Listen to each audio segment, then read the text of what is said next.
When we started this series, we set out to create 3 darkened places, 1 city, 1 wilderness space, and 1 dungeon, and we have actually come quite far. Our city is a wonderfully despicable moloch of death, dark deeds, and debauchery.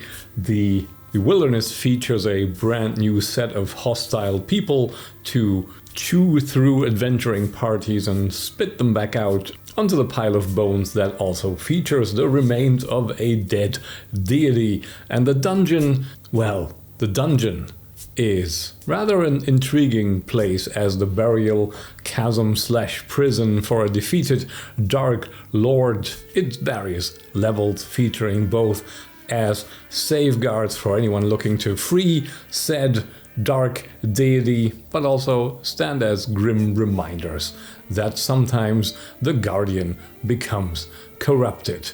That all sounds pretty good, except there's one tiny thing missing from our dungeon. It doesn't really have an entrance.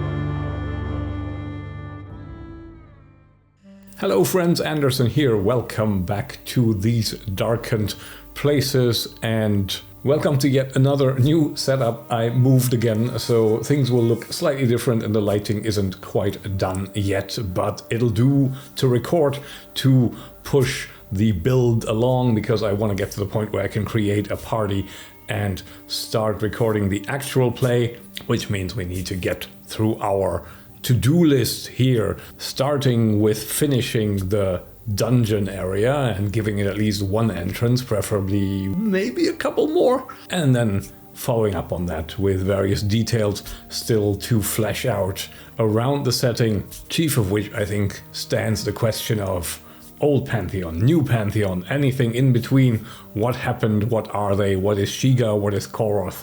Those things we shall tackle, but not, I think, in this video. That's quite a complex topic. We will probably pick that up in the next one. In this video, we will finish our dungeon build high level. I'm not gonna hash out every single detail yet, but we're going to need to give it at least a way to access it, and then we also need to maybe zoom out a little bit on the wider region and have a look how some of the things in this area connect and what could be in our blank spots on the map. Again, not in any great level of detail. So let's get started. I have compiled a list of naming suggestions for our town, and there is 9 of them coming from you. And not a single one coming from myself. I left the 10th line for my own suggestion, but I think I will just add a re-roll here in case we roll a 10, because those are perfectly viable suggestions and I like quite a few of them, so I don't really need to add any more. Let's figure out whether the dice throw a name at us that we like. And speaking of like, you know how this goes: like, comment, subscribe. Also comments, yes, these names are all from the comments, so thank you very much for leaving them, and credit where it's due. Noted here, we have 2 naming suggestions from Shrimp is Delicious, 3 from MacOppy, and 4 from Padrick. Now, the roll, a die 10. That is a 6. That gives us a Grave Hollow. Okay, that is one of my standouts on this list. Actually, when I read that, I was like, okay, this would be a nice one. So I'm quite happy we got this. Thank you very much, Padrick, for this one. So we shall put up the town sign of Grave Hollow, and the winner's mark gets a little star next to it. Now, as for entrances, I have thought about how we could leverage what we already have for entrances, and we have this 7 area here, this demonic portal and planar access thing. And what I was thinking was, we have this subterranean understructure under our barrows yet that for some reason our locals aren't going into, so there's something that must have happened that gave them the impression that they shouldn't be here. Again, perhaps some guardians of the ones that are buried there, or the buried themselves, who do not take kindly to disruptions of their eternal rest. But perhaps these barrows were all also just another security layer to hide something deeper underneath, perhaps some kind of a seal to get past the elementals here, or at least to give a chance to project the authority of the guardians up here.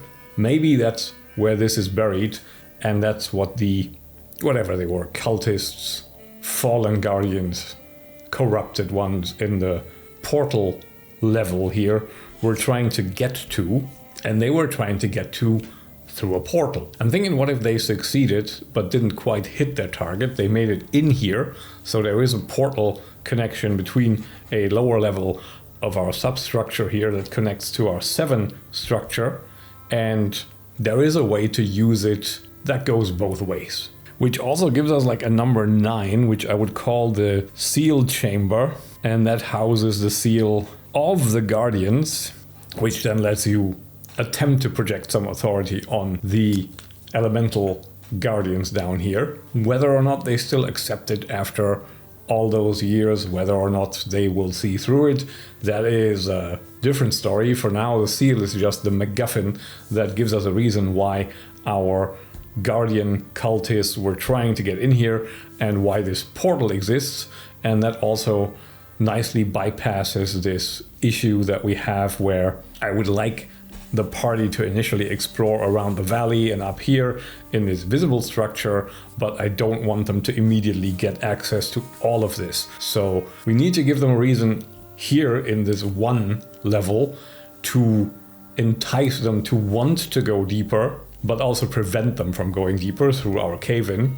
and then give them a hint that there is an alternative to investigate under, and then all kinds of possibilities of having convinced the locals that this is a good idea, and having to brave whatever dangers are underneath our grave hollow, and eventually finding the portal, having to make it through this demonic portal planar level, and then through our whole halls of mad whispers, and finally being able to access whatever guardian monastery archives exist before engaging with the dead dwarven builders, and finally descending into this fiery realm of elemental guardians. That I think is quite a nice sequence to go through. So we'll imply a portal that does not manage to hit level 9, but makes it to sub-level in 3.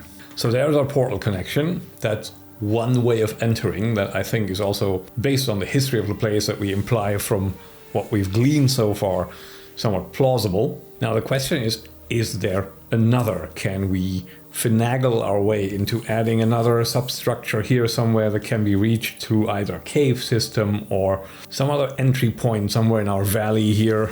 We refresh our memory a little. We have kind of an isolated structure here, surrounded by mountain peaks and filled with burning chasms, constantly fuming, spewing ash. So maybe there's something there. And while I'm somewhat tempted to break out Realm Fables World Generator again, if only to give ourselves another shot at the pirates, I think we've milked this 20 option table quite extensively already.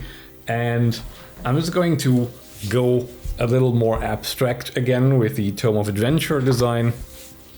And we'll start off again with our purpose table, which leaves us with 2% die rolls. The red one goes first. There is an 18 that gives us dark, shadow, dark, presumably, maybe. There is some, sounds pretty deep down, to be honest. What's the second word? 98, that is webs, dark webs. Okay, it's the Tor browser, apparently. No, I think what this reminds me of is another aspect that was also touched upon in one of the comments. And looking at it now, it was a comment by Shrimp is Delicious, which mentioned the possible presence of our classic dark elves, and specifically drow is my way of thinking now. Not that I want to have drow here, but the train of thought goes a little like this: dark web, underdark, drow kind of thing, ShadowDark, darkness beneath.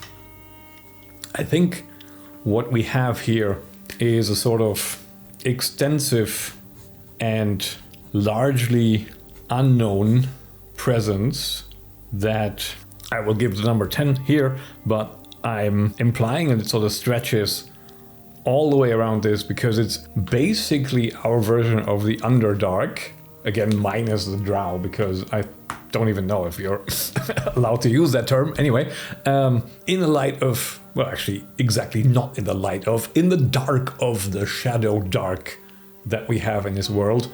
I'm assuming we can somewhat confidently state that the lower you go, the farther away from the light you go in this world, the stronger the ShadowDark influence is. So if you thought the Forgotten Realms Underdark was an unpleasant place, well, the whatever our equivalent here is probably quite a bit worse. It's effectively where the ShadowDark pools unmitigatedly and just warps and creates and shifts. And I'm not saying there's no possibility of having any kind of good down there. So our whatever local equivalent of deep gnomes or whatever we have is still a possibility. I'm just saying they're going to have a hell of a time down there. So we call it the Darkened Deeps, I guess. So that is a place that is rumored to exist and span under the world and spawn things that occasionally come to the surface, but access is blessedly few and far between. We'll have to work out the reason why this is. I'm assuming there are some forces that work against it as well and seek to contain this raw ShadowDark, but it connects a variety of places, and maybe we could give a hint of one of these connecting places being here. And if you're desperate enough, you might hit upon the idea that maybe if you go all the way down there and find your way around these tunnels, you will eventually hit upon a connection to this mountain structure. And that's another entrance, except we don't have an entrance connecting to the Darkened Deeps yet, which should probably be here somewhere. Might also have something to do with our mountain tribes that conduct these chasm burials that maybe know about this. For now, I just want to figure out where to access this place. I'm thinking a body of water. I'm thinking maybe we have some kind of a water source here that also hides the entrance to this Darkened Deep, or these Darkened Deeps rather. Maybe we'll make it like really close by and almost a little bit too obvious. We'll just put like a little kind of a lake here that has no obvious way of feeding it because it is actually being fed from underneath. So we have this body of water that kind of connects to some kind of a subterranean water source that then presses against this above ground opening and just pushes the water upwards because it has nowhere else to go.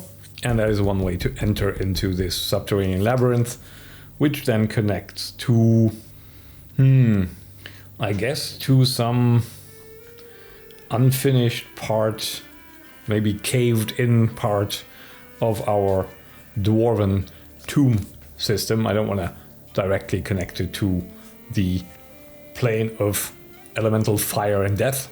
And maybe we have the hint that there's occasional really weird stuff bopping up in that lake, and perhaps even like locals going missing every now and again, giving rise to suspicion that this lake needs to be investigated. And that's one way we could, through some obscure side quest, figure out that it actually connects to somewhere and that is worth exploring further. That might be enough entrances. I don't really want to overbuild it. I'm just thinking, in terms of Koroth and being buried in this chasm, and this Darkened Deeps connection with the ShadowDark itself being here, but also being fairly ubiquitous, really, depending on how deep you go. I wonder, why did they throw him in here? What makes this place so special? Did he have a connection to this place before? Is it just a convenient place to basically throw him as deep and far down as possible that was known to whatever alliance defeated Koroth? Or was this like an actual fortress level that was kind of a refuge for Koroth almost, and that's where Koroth was defeated, and maybe the burial chasm is almost incidental. It's just where Koroth fell and then dropped into this chasm, and that's why they're keeping watch here. They're not actually sure that he's never going to come back. I'm saying this because I have a little bit of a hard time picturing how Koroth would end up here, and that's of course depending on what Koroth actually is, but having a physical form, how large is it? How do you get him down here? Are they carrying him down, or how did that work? So what I'm thinking is, of course, there's a possibility that Koroth was defeated in some final battle. They knew about the chasm, brought him here, threw him in, because that is like the one place that they were sure on some metaphysical level would keep Koroth contained. Or was this the place of the last siege, the last stand, and where Koroth perished after fleeing down in the Darkened Deeps, and they had like a last grandiose battle underground? Koroth, clutch, fell over, drops into the chasm. Alliance of all the now free rising up peoples looking sort of down and going like, well, I guess he's gone, but we should make sure, let's, keep watch, maybe. And then before long, millennia after, they're like, Koroth? No, never heard of him. So goes into the realm of legend, still down there, and now with some darkening, drawing closer again, maybe about to come back. Maybe. Let me know what you think. Which of these scenarios sounds more appealing on like a sandboxy kind of level? So the more neutral, like there was just this chasm, we threw him in, or the more grandiose, well, this was the last stand and this is where Koroth died and we're not even sure whether he's dead, he's just down there. I think that does us pretty well for our dungeon. I also still have it on my radar that there was a call to flesh out our charismatic leader and to identify whether this charismatic leader is actually under the influence of a power, for instance Koroth, and whether this whole attracting people here is almost more of a ruse and furthering Koroth's return, or whether there's something else at play. I think I want to decide this, but that's more something for my odds and ends piles and working through the commons and connecting things in the coming videos. I do want to do that. But for now, I still have like one kind of higher level topic to go through, which is all this blank real estate on the map here. And I initially had no intention of fleshing it out. I still don't. I just sort of want an idea of what's going on there. And as I was looking at the map, and always with this implication of there is some realms to the north and maybe even to the west here, and there's some unrest happening that's driving people away and into the mountains. And also with this Southfall city sphere of influence extending here, I started wondering like, what's a good way to deal with these topics and also fill this part of the map to add a bit more dynamic sort of faction play into this region, because right now we have basically Southfall, very localized, the Nahemok, and that's about it. So let's maybe, before we zoom in and deal with the odds and ends, start looking at the wider world a bit. So what we know so far is only that there is this city of Southfall, there is this river, there are these mountains, they come down here as well, and there is the sea. And now the implication is, of course, that this somehow continues here, and we have also some faction driving traffic into the mountains and driving refugees there. And I initially thought, let's have like a Northern Empire, Northern Kingdom there. I'd like a few more. I don't know how many. Die 3 plus 1 many, I think. So at least 2. We get 4. Okay. Logically speaking, I think we'll make a bigger one, like a big kind of blob, sphere of influence here, adjacent to our area that currently houses our refugees. And that's the one that is currently also undergoing some turmoil and creating this push of people fleeing into the mountains, whereas through religious means, political means, any kind of racial tension, perhaps like some one type of people dominion trying to get everybody else out. That's possibly something we can explore. But for now, we just need to know that it's there. And so we can reference it as our kind of almost like our bad guys. We need to give it a name. And I guess I will go to the ultimate toolbox one more time, which gives us a number of tables to work with. We only really need a name. We don't necessarily need to pay too much attention to the designation of attribution here. I think except for the elf and goblin non-human realms, this is possibly a bit hard to work with. But all these other ones are relatively neutral. So I'm going to do like 1, 2, 3, 4, 5, 6, die 6, and then the die 20 to see what we get.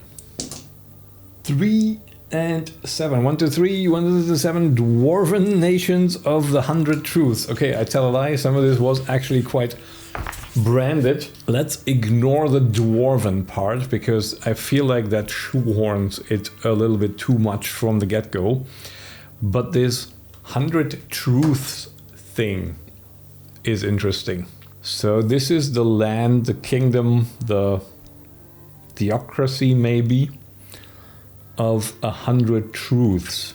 I'll note down the 100 truths for now, and we'll think about this some more, because to me 100 truths sounds like some kind of a revelation. Perhaps that's what caused the unrest here. A new code of conduct for the people was handed down either by a monarch or by a prophet, and not everyone fits under these restrictive truths, and so persecution ensues, and maybe also some expansionist fervor that makes this realm rather unpleasant to be around. I think that is the vibe I'm getting. So for now is the ... of the 100 truths, and that is the 100 truths are a new revelation / code of conduct that divide this nation and cause it to persecute some of its citizens, as well as to seek to spread its truth into the world. And that serves the purpose of them now also extending influence into the previously ignored part of the world in these Southlands. Whether this has something to do with the resource found on the Cape of Runkel, in this case of the 100 Truths, I almost doubt it. That might drive some other covetous nations, but I think it mostly has something to do with Southfall and its dominion over this area, but also I think Southfall is just reluctant to deal with all the mess that is here, and to not really have an incentive to properly expand into this territory. They just see it as kind of a buffer, and so far that's always worked because there wasn't really a reason for the other nations to go there. But I think the 100 Truths see Southfall as kind of a stain upon the world, and while they don't want to seek open conflict with Southfall, they want to make it a little bit uncomfortable. So they start power projecting and kind of constricting the implied sphere of influence that we have for Southfall here. And that was sort of the scenario I had to begin with in mind when I started thinking we need a little bit of dynamic factionism in this area and a little bit more of a wider world. I think what really is the impetus here is that Southfall is in a position that it has injected itself into the trade of this world as a consequence of this horde that the 3 original thieves took with their mission from the Scarab Worm to make this city. And the city is in a strong position. It can count on alliances because it is so favorable as a trade hub and as a trade nexus, and therefore it will generally have backup if somebody starts messing with it. So this is a little bit of a Cold War situation where the 100 Truths are just going into this no man's land, going like, well, we're not touching anything that belongs to Southfall. We're just going into, look at all this empty land full of horrible creatures. We're just taming it. We're doing Southfall a favor. By the way, have you heard our 100 Truths? And what I think also, what I like about having this here in the South, so to my mind, there's like a whole bunch of kingdoms and realms to the north of this, and these are, generally speaking, in the past mostly the targets of our darkenings. When the ShadowDark rises up and has like a new minion, a new overlord that it favors and that it pushes to act out, it happens up here. And then when that inevitably gets put down somehow, whatever remnants of these forces that were raised just tend to be pushed into these mountains and over these mountains. So I think what we have in this area here is like a whole mess of, well, take your pick of evil humanoid and evil other kind of sentient, intelligent creature, and even some monsters and animals that are associated with them that are just coming over here, basing themselves here, and then occasionally using it as a staging ground to raid into the various neighboring places. And so far, I think the realms around here have always just contented themselves with, occasionally, if it got too bold, they come over, they smack down whatever war leader orc has now risen up and decided to raid a bit too far. But overall, they left this well enough alone because it's not really worth the effort. But now Southfall is here, and now it's a problem because it is an unchecked player in this world, and they're trying to project power, and that means they have to deal with whatever mess is in here with all these remnants of prior darkenings. And I guess we can sort of imagine this like partly an effort to crusade in here with their 100 Truths, partly they have settlers that they bring in here, maybe even like indentured ones that they force to settle here, merely to anchor their power in this area and to make it a little bit uncomfortable for Southfall, because they will be in reach of something. They can't be counting on the fact that everything that can physically touch them is really far away, or will have to contend with all their allies and stuff. How about we call this the hegemony of the 100 Truths? Let's try that on for size. If you have a better idea what the 100 Truths could be, let me know in the comments. I'm not set on the hegemony. I'm just noting it down here as sort of a, let's see how this tastes.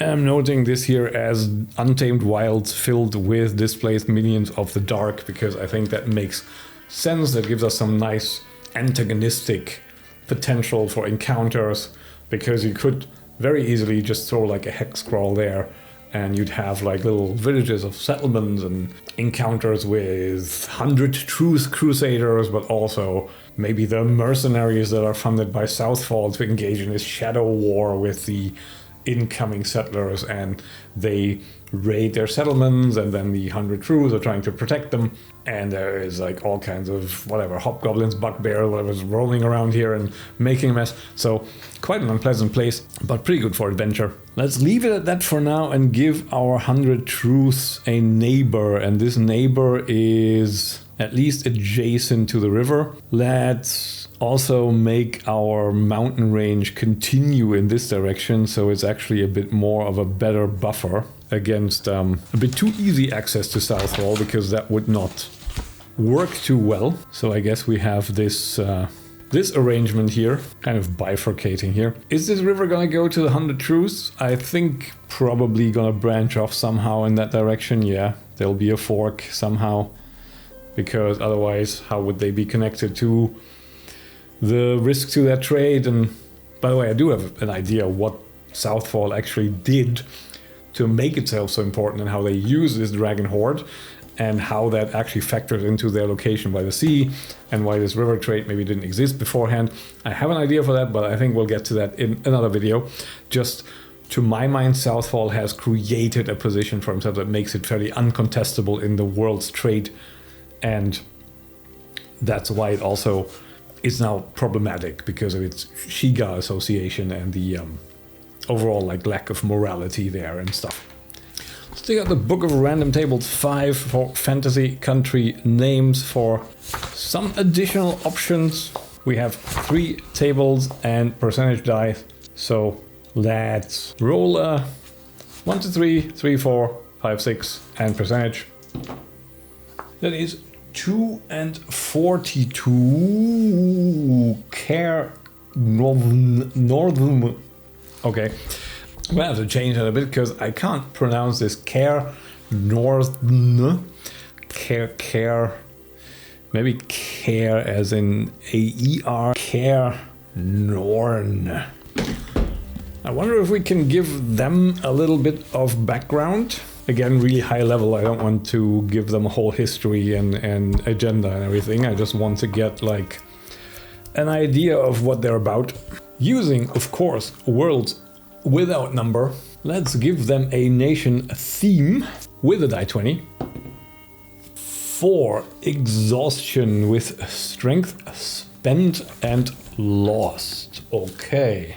I'm guessing this is maybe the first vassal of the 100 Truths. So they've recently, let's actually make them a bit smaller then.